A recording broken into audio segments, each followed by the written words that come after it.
News நேயர்களுக்கு வணக்கம். நான் பத்மாவதி. தலைப்புச் செய்திகளை பார்க்கலாம். புல்வாமா தாக்குதலில் உயிர் தியாகம் செய்த வீரர்களுக்கு பிரதமர் மோடி அஞ்சலி. தியாகத்தை வருங்கால தலைமுறையினர் ஒருபோதும் மறக்க மாட்டார்கள் என எக்ஸ் தளப்பதிவு. ஜெயலலிதாவின் 27 கிலோ தங்க நகைகள் 1000 ஏக்கர் நிலம் நீதிபதி மோகன் முன்னிலையில் தமிழ்நாடு அரசிடம் ஒப்படைப்பு.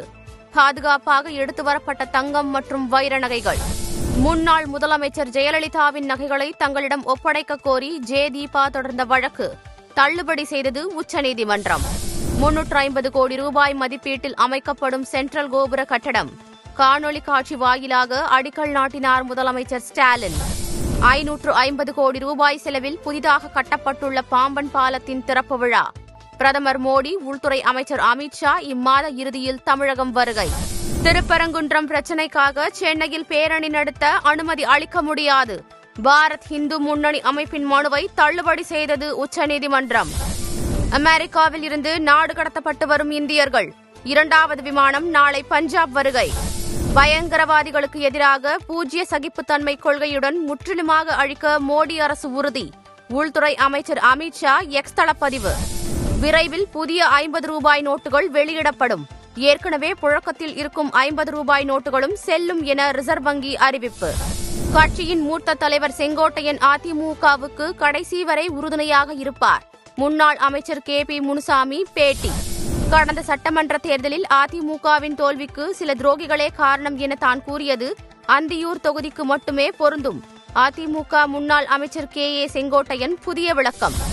அரசு பள்ளிகளில் பாலியல் வன்கொடுமை நிகழ்வுகளை தடுக்க பெற்றோர் ஆசிரியர் கழக பொறுப்பில் உள்ள திமுக நிர்வாகிகள் நீக்கப்பட வேண்டும்.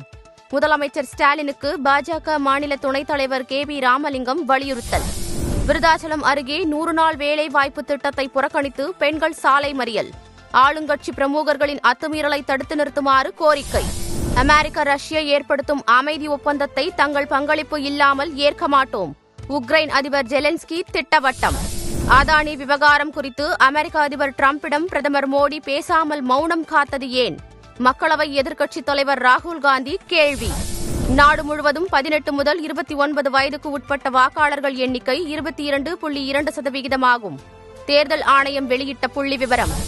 ஆசிய பணக்கார குடும்பங்களின் பட்டியல். 8 லட்சம் கோடி ரூபாய் சொத்துக்களுடன் முகேஷ் அம்பானியின் குடும்பம் முதலிடம். ICC சாம்பியன் கோப்பை கிரிக்கெட் போட்டிக்கான பரிசுத் தொகை 60 கோடி ரூபாயாக உயர்வு. கோப்பையை வெல்லும் அணிக்கு 9,72,00,000 ரூபாய் பரிசு. இத்துடன் இந்த செய்தி அறிக்கை நிறைவடைகின்றன. வணக்கம்.